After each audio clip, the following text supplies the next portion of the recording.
So Ford has announced they're scaling back their EV ambitions, well, maybe just on the Lightning, and it may not be quite as bad as you think. There's some silver lining to it all, but we'll get into it. I'm Brian. Welcome to My Tesla Weekend. Joining me today is Herbert, as he sometimes does. We do great work together, I think. He makes me brighter every day. I did want to say a quick welcome to new Twitter subscribers, new subscribers on X, Dan, Fady, Mike, and David. You guys are the reason this channel is able to keep going. And I don't know if you know this, Herbert, but I've got a new feature available on X, on Patreon, and on my YouTube channel for members. I'm doing a daily media bias tracker where I look at the top 25 headlines on Google News and determine how bad and unfair they are. And then I compare it to some other companies. So far, we've done Rivian and we've done The Boring Company.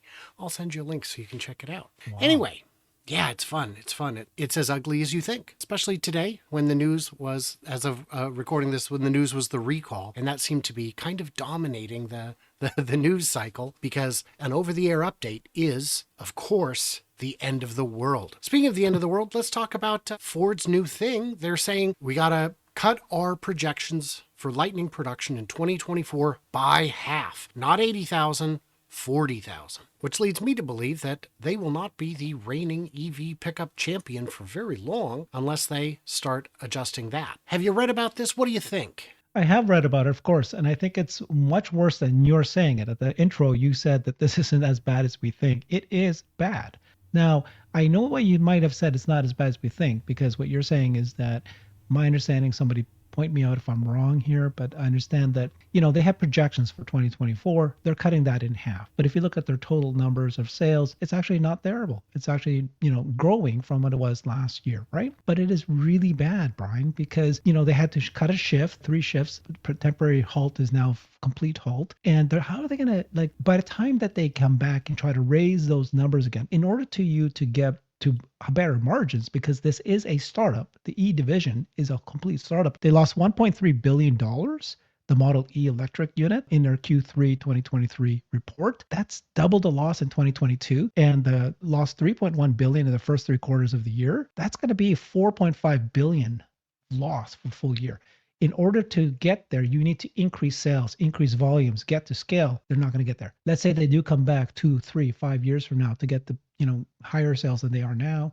At that point, what's the Cybertruck going to be doing? What's the margin going to be on that? What's the price of those going to be? So I don't know if this could be a death knell as opposed to it's not so bad. Am I overreacting? No, but I would add context. So we know November sales, record sales, 4,400, 4,000, whatever it was. Those were good sales figures. Stretch that out to a year, you're only talking 52,000. Their plan was to sell 80,000. Well, the problem is they've got a bunch sitting on lots still unsold.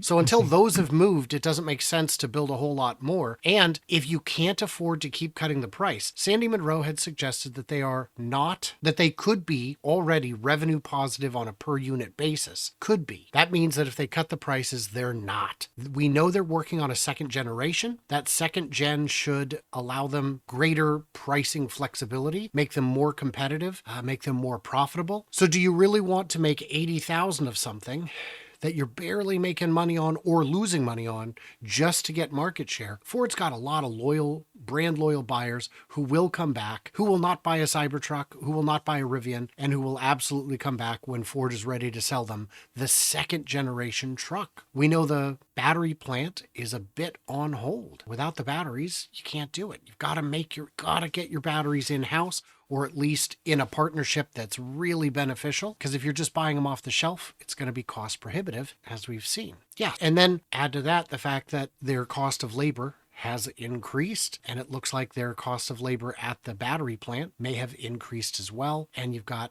kind of a perfect storm for poor sales. What do you think of that? Well, so first, okay, the word you said is poor sales, and I think that's the part we need to unearth here, because they had used the reason why they're going to cut production by half because of poor customer demand, changing customer demand. But in October, Ford had a record sales of the Ford 150 Lightning sales.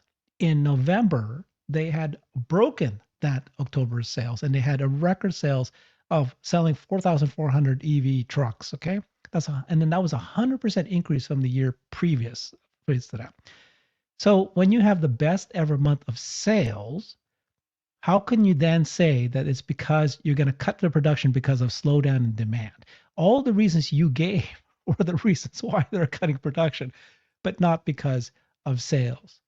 Am I wrong here? Something's like weird. What the numbers of sales have been going up for them. No, no, I think you're absolutely right. There is a disconnect between the language and what I see as the reality, and I'm not sure how to how to square that circle. You and I try and stick to the reality side of it more than the press release side, and you're right that the demand appears to be quite strong. I think dealerships may have been backing down on their exorbitant dealer markups. I think those dealer markups are what's absolutely killing them. You know, when people say, "Oh, but Tesla keeps cutting prices." Look, if you bought a car 2 years ago, I don't care what the MSRP was. You paid a very high number compared to what that car is worth today, even new. There are people who bought a regular pickup, a regular sedan, and paid 10, 20,000 and more over sticker because do you want the car or not? And it's not like there was sufficient competition to actually get them out there. And that's something that Bear's Workshop had to deal with. He's got 40, 50 cars on Turo, and he's been to dealerships all over the country saying, if you will sell me a car at full price, I will buy it. And then he flies to another state, gets into the dealership, and they go, oh, but you got to buy this $5,000 package on top of it. And he says, you know what? I flew all the way out here. I'm still going to walk. Got to respect that. So yeah, you might actually end up becoming right because I just, understand, remember how Ford and these traditional automakers work. When they say sales, it is sales to the dealers, and it's channel stuffing. They could have stuffed it because you're correct that the inventory has been rising. And so they may have just wanted to kind of have this window dressing to show that it's increased sales. But in reality, you're correct. Maybe they are having a slowdown in demand for their truck. Yeah. And if you're looking at across the board, we've seen this story, and I call it a story because it is a story, that EV demand in the US is low. And you need to add to that for the models that we're offering at the prices we're offering them. You notice Tesla's still increasing sales.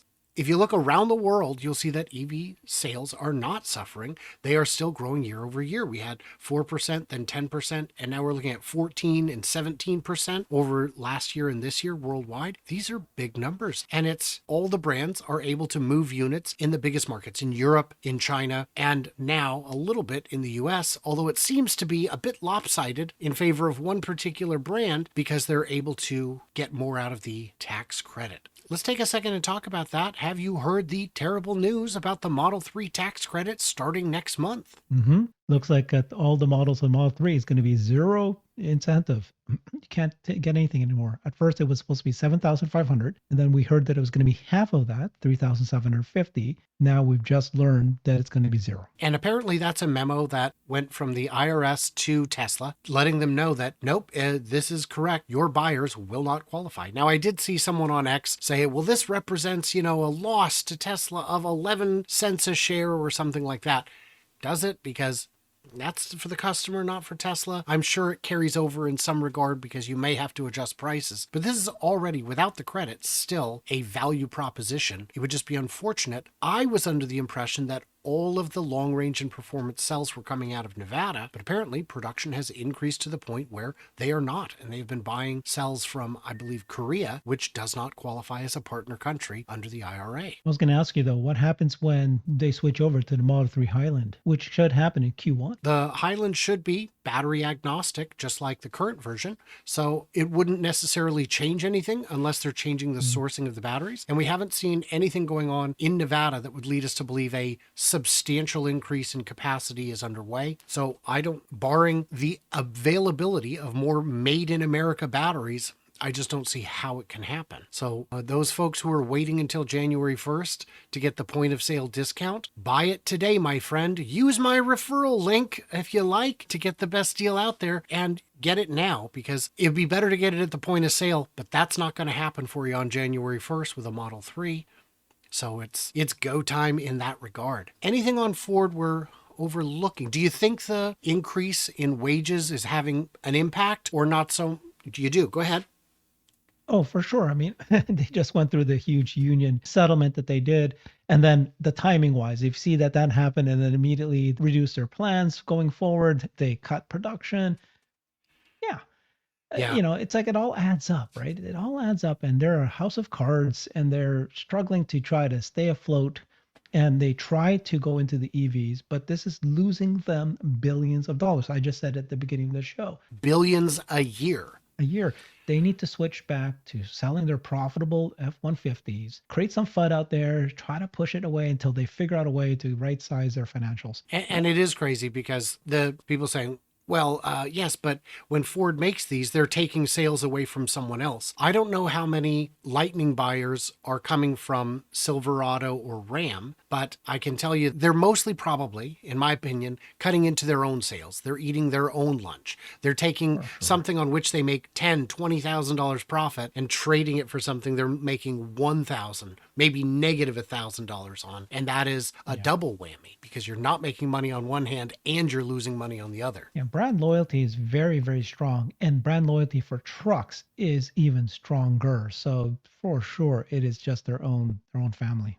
Yeah. So, guys, in the comments, what did we miss? What do we misunderstand? Are we reading this wrong? Did I get it wrong? Did Herbert get it wrong? Who knows? Leave it in the comments. Like, subscribe, do the usual things, and stay tuned, stay juicy, and I can't wait to hear from you, clever robots, on the next one.